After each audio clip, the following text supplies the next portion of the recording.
Hi, it's Paula here. Thank you for joining me on this little series. I'm working through the little mystery bag that I have put together for my customers around the April to June Close to My Heart catalogue. The final little project I have got in this series for you is using our mix-in papers. So the mix-in range is an extra set of papers that tie in with all the other 3 themed paper suites in the collection in the books. And what you have is one sheet of 6 different designs. So we have on one side of the designs, we've got these sorts of patterns. And then on the other side, in this case, we've got these sorts of patterns. So they usually have this sort of similar colours that tie all the collections together. I do feel that the mix-ins are probably the most valuable paper pack because you're going to be able to use these throughout the years. They are timeless. They just have a nice textured element with a series of different colour shades. So what you have in your pack, for those that have received the mystery bag, is one sheet of 6" by 4" of each of the pieces, and I have created a very simple little layout for you. This little layout is something you can recreate yourself. You can use any backing piece of cardstock you wish, and then you can pop it together, get the feel for a mix-in, and create a beautiful double page. So this here is the layout that I've got for you. It is nice and simple, with each of the sheets of paper just cut vertically so that you end up with 2" by 6" strips. So cut them all vertically. You could even use every single side then, because you've got 12 different pieces. I've chosen to do 2 of each, and I've done the pattern going from the in out. Now this pattern, I could easily have designed it like this, with the panels down the sides and your photos down the middle. Obviously, you could have it this way as well, with the panels all along the base and your photos up the top. And we could bring the panels through the center and your photos overlapping out to the side. So it's just one of those generic patterned pieces, layouts that you can just use to your heart's content. Now, in that little package that had those papers, we've also got some of our melon shimmer trim. So I've given you a big long strip, so you should be able to have enough to go right across the 2 and chop it in the middle.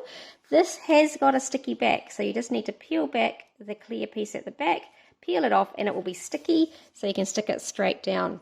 We do sell full 12 by 12 sheets of our glitter, and that's our glitter card, and there is melon glitter card. Sometimes people prefer to go for the card because they can cut all different manners of widths. You can go skinny, you can go big wide photo mats. Other times, if you're just really wanting a nice little element on your pages, the shimmer trim does the job, and being self-adhesive, it's a little bonus. So that comes in lots of different shades in our core catalogue.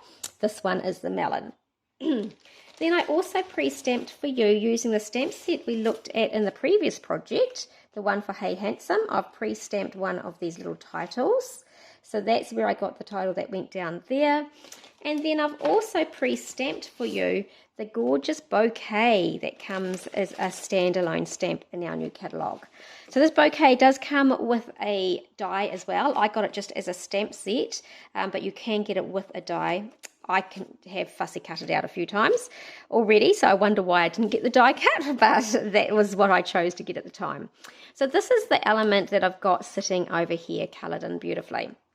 So the way I coloured this in is I pulled back in that water brush. Now I've done this a few projects ago, but you've got a water brush, and you can change whatever colour you want to paint with just by using the water brush and some inks. So let's have a look here. I have used a bit of melon on this page and a little bit of peach, the 2 different flowers. So I'm going to show you just simply how I went about doing that. So the largest flower has got some peach on it. So I'm just squeezing my ink pad together and pulling in a bit of colour off the ink pad with my water brush pen. And I go really, really rough. I don't make this perfect at all. I follow some of those lines and get a little bit of a pattern going. And then I can just let it go out a little bit further by squeezing, getting a little bit of extra water, picking up a little bit of extra colour and finishing it off. So easy, so non-perfect. It's just a little touch of colour. As I said last time, I typically pull out a scrap piece of paper and just clean it off before I move to my next colour. So that was the peach. Then I used melon, just to have a slightly richer colour coming through here. So I'm going to pull that one through as well. These are just some of the colours that were in the papers, and obviously in the shimmer trim and the bits and pieces that I'm using.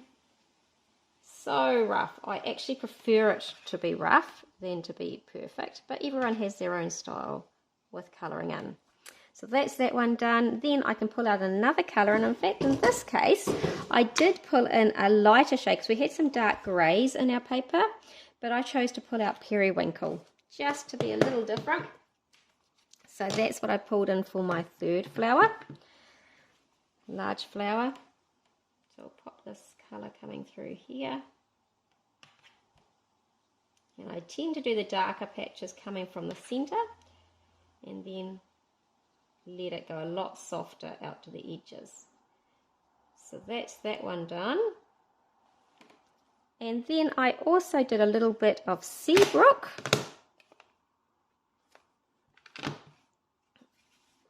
Up in these little edges up here.